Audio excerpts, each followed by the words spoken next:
आम्ही जाणार आहोत रॅलीमध्ये। जागतिक आदिवासी दिन आहे आज, 9 ऑगस्ट आहे आणि आज राजगुरुनगरमध्ये आहे रॅली। एसटी स्टँड पासून ते चंद्रमा गार्डन पर्यंत ती रॅली आहे। तर मग मी पूर्ण रेडी होऊन बसली, मम्मा रेडी झालेली आहे, पण माझी एक फ्रेंड आहे स्वरा, तर ती रेडी होतीये, तर मग आम्ही सोबतच जाणार आहोत। तर आम्ही वेट करतोय।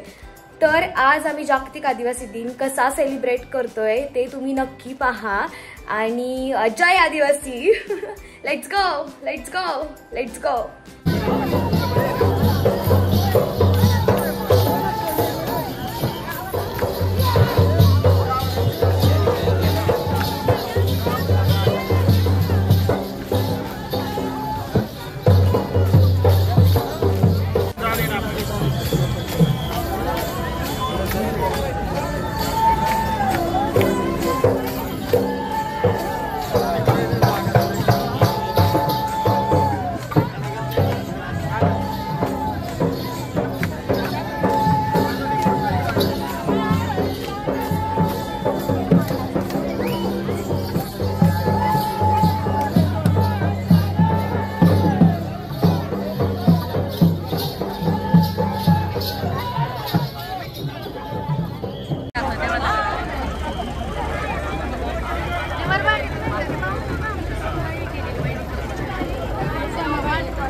पुन्हा एकदा समाज बांधवांचं मनापासून या ठिकाणी स्वागत करतो आणि आपल्या सर्वांचा अधिकचा वेळ न घेता सर्वांना मनापासून जागतिक आदिवासी दिनाच्या भरभरून अशा शुभेच्छा व्यक्त करतो आणि माझे प्रस्तावित थांबवतो.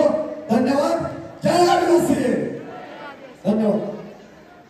आदिवासी हा देशाचा मूळ मालक आहे, परंतु भारतानं त्या संयुक्त राष्ट्र संघटनेला सांगितलं कळवलं की भारतामध्ये आदिवासी राहत नाही, तर भारतामध्ये कोण राहतं, तर भारतामध्ये वनवासी राहतात. सगळ्यांच्या दृष्टीनं आणि या संबंध खेड तालुक्याला नव्हे तर संबंध महाराष्ट्राला सांगतो की आदिवासी हा देशाचा मूळ मालक आहे. साधा प्रश्न आहे की मी हिंदू धर्माचा आहे, मराठा समाजाचा आहे, खरं पाहिलं तर तुमचा नेमका सगळ्यांचा देव श्रीराम आहे. रामाला किती वर्ष वनवास लागला होता? 14 वर्ष वनवास लागला होता. राम वनवासात गेले म्हणून राम वनवासी झाले. राम वनवासी झाले. माझ्या श्रीरामानं कोणाची बोरं खाली? कोणाची? शबरीची बोरी खाली. ही शबरी कोण होती? तिथली मूळ निवासी होती, ती आदिवासी होती. राम म्हणजे मी जर मनात गेलो,